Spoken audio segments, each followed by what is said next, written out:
PGI Chandigarh ने एक बार फिर किया कमाल। एक कामयाब सर्जरी जिहड़ी दुनिया 'च सिर्फ दूसरी बार पीजीआई चंडीगढ़ विखे हुई है। एक 2 साल की बच्ची के दिमाग का ट्यूमर जो कि 4.5 सेंटीमीटर का सी नक के रस्ते राही एंडोस्कोपी तकनीक नाल हटाया गया। इन्नी छोटी उम्र की बच्ची का ब्रेन ट्यूमर बिना सिर खोले नक राही कढ़ना मैडिकल साइंस लिए एक शाबाशी वाली गल है। आओ देखते हाँ पीजीआई के डॉक्टर का की कहना है इस सर्जरी बारे। डीडी भारत की रिपोर्ट। मैं एक प्रोफेसर हूँ। ये केस अगर इस केस के बारे में कहें, ये बच्चा 2 साल की बच्ची है। ये उत्तर प्रदेश से आए हुए थे। इनको अराउंड 4 महीने से लग रहा था कि बच्चे का नज़र धीरे धीरे कम होते जा रही है। तो आसपास के डॉक्टर को दिखाया, पहले आंख डॉक्टर को दिखाया, फिर उसके बाद ये हमारे पास आए थे। एमआरआई में एक 4.5 सेंटीमीटर का एक बड़ा सा एक ब्रेन ट्यूमर था, उसको हम क्रेनियोफिरिंजियोमा कहते हैं। ये ट्यूमर दिमाग के नीचे होती है, बट एग्जैक्टली सेंटर में, जिसमें बहुत इम्पॉर्टेंट क्रिटिकल स्ट्रक्चर्स होते हैं।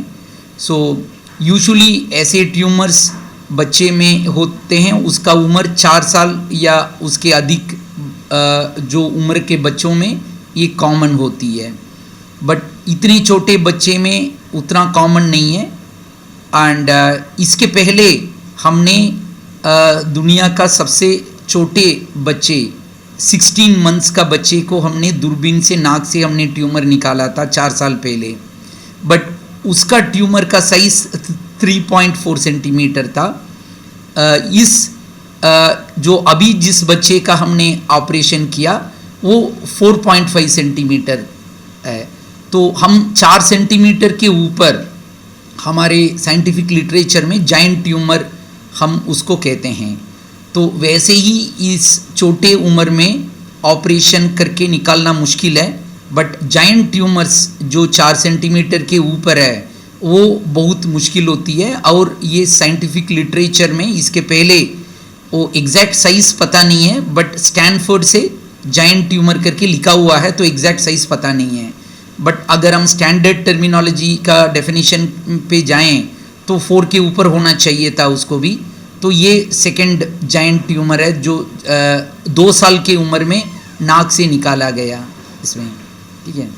कंप्लेंट क्या थी बच्चे को? तो इनका जैसे मैं कह रहा था, नज़र में वीकनेस थी, तो वो धीरे धीरे खराब होती जा रही थी।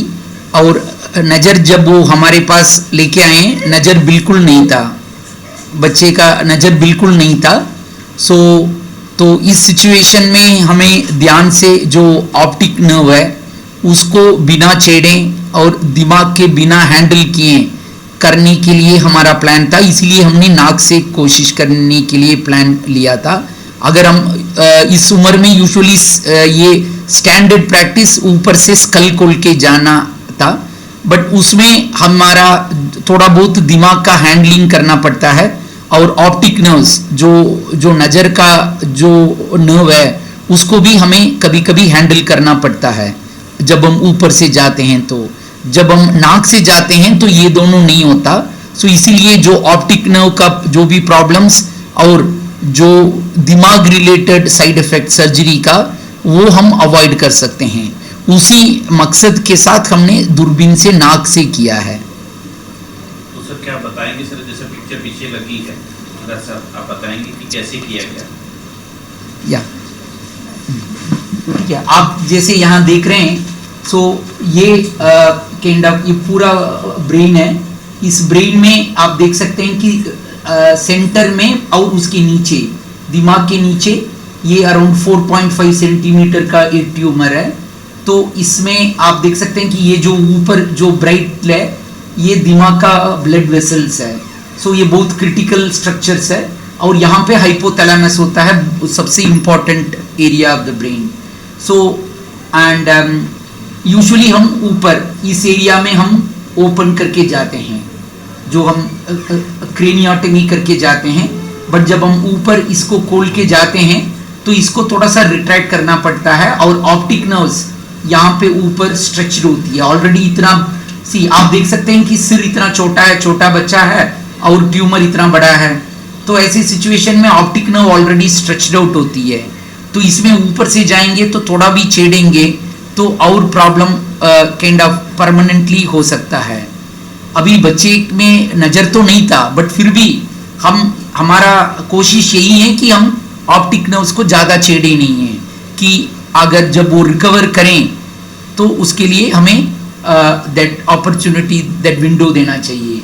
तो हमने इसीलिए नाक से किया, बट नाक से करने में फ़ायदा तो मैंने ऑलरेडी बता दिया, बट दिक्कत यह है कि नाक बहुत छोटी है।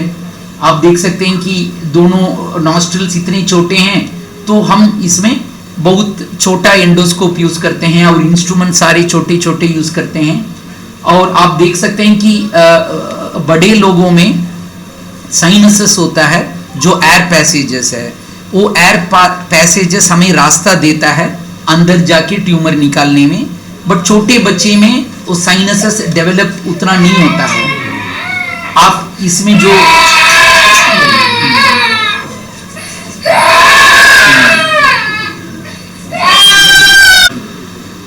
हमने इसके पहले जो वर्ल्ड लिटरेचर में सबसे पहले 16 मंथ का बच्चे का हमने नाक से निकाला था, वो 4 साल पहले था, बट उस बच्चे का उम्र इससे भी कम था, बट उस ट्यूमर का साइज 3.4 सेंटीमीटर था। वो वर्ल्ड्स यंगेस्ट चाइल्ड है, जो अभी तक उससे कम वाले बच्चे में कोई रिपोर्ट नहीं है जो नाक से क्रेनियोफ्रिंजियोमा का ऑपरेशन किया हुआ, वो वर्ल्ड्स यंगेस्ट चाइल्ड है। बट अगर सिर्फ जायंट ट्यूमर के बारे में बात करें, जो ट्यूमर का साइज 4 सेंटीमीटर से ज़्यादा है, वो जायंट ट्यूमर्स में जो नाक से ऑपरेट किया हुआ चीज, ये वर्ल्ड्स में सेकंड है। इसके पहले 2019 में स्टैनफोर्ड से एक रिपोर्ट है, उसका साइज एग्जैक्टली लिखा नहीं गया है रिपोर्ट में, बट उन्होंने जायंट शब्द का यूज किया है। तो सिर्फ जायंट ट्यूमर की बात करेंगे तो ये दुनिया में सेकंड केस है जिसका हमने नाक से इस उम्र में जायंट ट्यूमर्स में 2 साल के बच्चे में अगर देखें तो ये वर्ल्ड सेकंड चाइल्ड है जिसके नाक से हमने निकाला हुआ है। हमारे टीम में अगर कहें तो मैं था और डॉक्टर रिजुनीता, वो ईएनटी के प्रोफेसर है, एंड एनेस्थीसियोलॉजी के प्रोफेसर डॉक्टर शिव सोनी थे, और मेरे साथ न्यूरोसर्जरी में doctor Sushant, doctor Dhaval and doctor Sanjog थे। तो इनके अलावा हमारे नर्सिंग स्टाफ भी बहुत सारे लोग थे, तो मैं सबका नाम तो बोलना मुश्किल है, बट ये पूरे हॉस्पिटल का टीम, हमने सब लोगों ने अच्छे कोऑर्डिनेशन के साथ ये किया है, तो ये पूरे टीम को ये क्रेडिट जाना चाहिए। ठीक है, तो इनको काइंड ऑफ ड्रिल करके जाना यूजुअली मुश्किल होती है, बट हमारे डिपार्टमेंट में सीटी एंजियोग्राफी है, नेविगेशन है, उसके मुताबिक ये सर्जरी के दौरान ये वाला हमने यूज़ किया है। इसके दौरान हम सेफली, ये दोनों इंपॉर्टेंट ब्लड सप्लाई है काइंड ऑफ दिमाग का, इंटरनल कैरोटिड आर्टरी कहते हैं, तो इसके बीच में हमें एक होल बनाना पड़ेगा, एक टनल जैसे बना के, फिर अंदर जाके जितना सेफली ट्यूमर निकाल सकते हैं उतना हमें किया है। हाँ, बच्चा ठीक है, कल डिस्चार्ज करने वाले हैं। आज अराउंड 10 डेज हुआ है, तो हम कल डिस्चार्ज कर रहे हैं, तो इसीलिए हमने अभी तक वेट किया। बच्चा ठीक है, तो इसीलिए बता रहे हैं। लाइफ कैसे रहेगी बच्चे की? ये एक्चुअली, बट जिस कारण के वजह से ट्यूमर आई है वो कारण तो रहेगा, तो इसीलिए ट्यूमर वापस आ सकती है। तो ये एक इनिशियल स्टेप है, surgery is the first step of treatment. तो सर्जरी हमने कर लिया, तो अभी इस बच्चे के उम्र के मुताबिक हम सिकाई नहीं दे पाएंगे, तो कुछ समय वेट करना पड़ेगा। अगर उसके पहले जल्दी अगर ट्यूमर वापस आ जाता है तो दोबारा सर्जरी करना पड़ेगा। अगर वो 4 साल के जब 4 साल से बड़ा हो जाता है तब हम रेडियोथेरेपी के लिए रेफर करेंगे, सिकाई देंगे। इतने छोटे बच्चे में रेडियोथेरेपी भी हम दे नहीं पाएंगे। यस एज ऑफ नाउ ठीक है, बट नज़र इम्प्रूवमेंट, क्योंकि जब हमारे पास आया दोनों आंखों में नज़र नहीं था, तो इसीलिए हम काइंड ऑफ ये थोड़ा टाइम लगेगा, धीरे धीरे पता चलेगा कि कितना इम्प्रूवमेंट होगा। ऐसे ट्यूमर कितने पाए जाते हैं सर, 100 में या पॉपुलेशन में?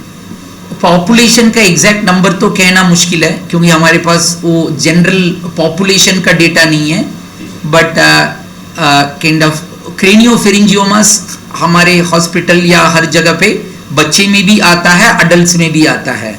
जैसे मैंने बोला है कि बच्चे में जब आता है वो 4 साल से ऊपर वाला बच्चों में ज़्यादा होता है। 4 साल से 10 साल की उम्र में बहुत सारे बच्चों हमारे पास आते हैं, वो रूटीनली हम करते हैं, बट 4 साल के कम वो बहुत रेयर होता है। आप सोच सकते हैं कि अगर 2 साल में हमारे पास आया है तो ट्यूमर 1 साल से ही शुरू हुआ होगा। जब 1 साल की उम्र में ही ट्यूमर शुरू हो चुका होगा और धीरे धीरे वो ट्यूमर बड़ा हुआ होगा, और इनको 6 महीने पहले से दिक्कत पता चल गया है, और क्योंकि वो आसपास से तो नहीं आए हैं, वो उत्तर प्रदेश से आए हैं, इतना दूर से आए हैं। तो मुझे ये है कि ये लंबे समय से ये बीमारी है, इसीलिए पूरा नज़र जाने तक इनको पता ही नहीं चला। ओनली लेट स्टेज में ये हमारे पास आए हैं, बट एटलीस्ट हमने फर्स्ट स्टेप तो कर लिया।